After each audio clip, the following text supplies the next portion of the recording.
കേരളത്തിൽ വളർന്നു വരുന്ന ഒരു ക്രിസ്ത്യൻ കരിസ്മാറ്റിക് വിഭാഗമാണ് പെന്തക്കോസ്ത് വിഭാഗം. പെന്തക്കോസ്ത് വിഭാഗത്തിലുള്ള ഒരുപാട് പള്ളിയിലെ അച്ഛന്മാരെ പാസ്റ്റർമാർ എന്നാണ് വിളിക്കുന്നത്. പെന്തക്കോസ്തുകാർ പഠിപ്പിക്കുന്നത് നമ്മൾ എന്ത് തെറ്റ് ചെയ്താലും ദൈവം അത് ക്ഷമിക്കും എന്നുള്ളതാണ്. അതുകൊണ്ട് ഒരുപാട് ആളുകൾ, ജീവിതത്തിൻ്റെ വ്യത്യസ്ത തുറകളിലുള്ള ഒരുപാട് ആളുകൾ ഇന്ന് പെന്തക്കോസ്ത് സഭകളിൽ ആരാധനയ്ക്കായിട്ട് പോകുന്നുണ്ട്. ഒരുപാട് പേര് പാസ്റ്റർമാരായിട്ട് ഇരിക്കുന്നുണ്ട്. ഈ പാസ്റ്റർമാരായിട്ടിരിക്കുന്ന ഒരുപാട് ആളുകൾക്ക് വിദ്യാഭ്യാസമില്ല, ലോകപരിജ്ഞാനമില്ല, ചുറ്റുപാടും എന്താണ് നടക്കുന്നതെന്നുള്ളതിനെക്കുറിച്ച് അറിയുന്നില്ല.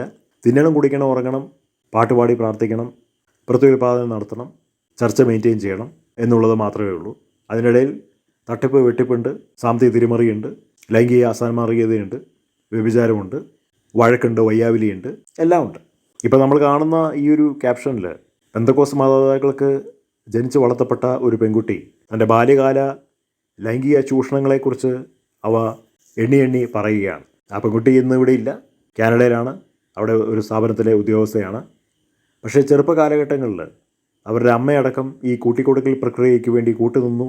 അങ്ങനെ കുറേ പാസ്റ്റർമാർ അവരെ ലൈംഗികമായി ചൂഷണം ചെയ്തു എന്നുള്ളതാണ് അവർ കേരളം അറിയപ്പെടുന്ന ഒരു യൂട്യൂബ് ചാനലിലൂടെ അവർ വിളിച്ചു പറഞ്ഞിരിക്കുന്നത്.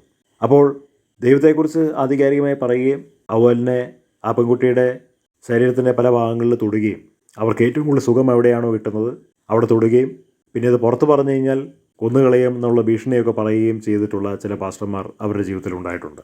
അപ്പോൾ സ്വന്തം അമ്മ റൂമിനകത്തേക്ക് പെൺകുട്ടിയെ വിടുകയും കഥ കടച്ചു കൊടുക്കുകയും ചെയ്യുന്നതായിട്ടുള്ള അനുഭവങ്ങൾ ഉണ്ടായിട്ടുണ്ട് എന്നുള്ളതാണ് പെൺകുട്ടി പറയുന്നത്.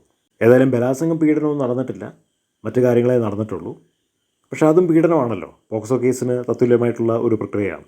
അപ്പോൾ ഇതുപോലുള്ള ഒരുപാട് നാറികൾ പെന്തക്കോസ്ത് പാസ്റ്റർമാരുടെ ഇടയിലുണ്ട് എന്നുള്ളതാണ് പഠനങ്ങൾ തെളിയിക്കുന്നത്. പലരും അതിനെക്കുറിച്ച് പറയാൻ മടിക്കുന്നുണ്ട്, കാരണം സഭയെ അത് ബാധിക്കും എന്നുള്ളതുകൊണ്ട് പറയാൻ മടിക്കുന്നുണ്ട്. പക്ഷേ ഇപ്പോൾ പല മാധ്യമങ്ങളിലൂടെ പെന്തക്കോസ്ത് സഭകളുടെ ഉള്ളിലിരിക്കുന്ന ഇതുപോലുള്ള മലിനമായിട്ടുള്ള പ്രവർത്തികൾ യുദ്ധകാലാടിസ്ഥാനത്തിൽ പുറത്ത് വന്നുകൊണ്ടിരിക്കുകയാണ്. അത് പുറത്ത് വരണം, പുറത്ത് വന്നാലേ പറ്റുള്ളൂ. എന്നാലല്ലേ ദൈവം നീതിയുള്ള ന്യായാധിപതിയാണെന്ന് എല്ലാവർക്കും ബോധ്യപ്പെടുകയുള്ളൂ.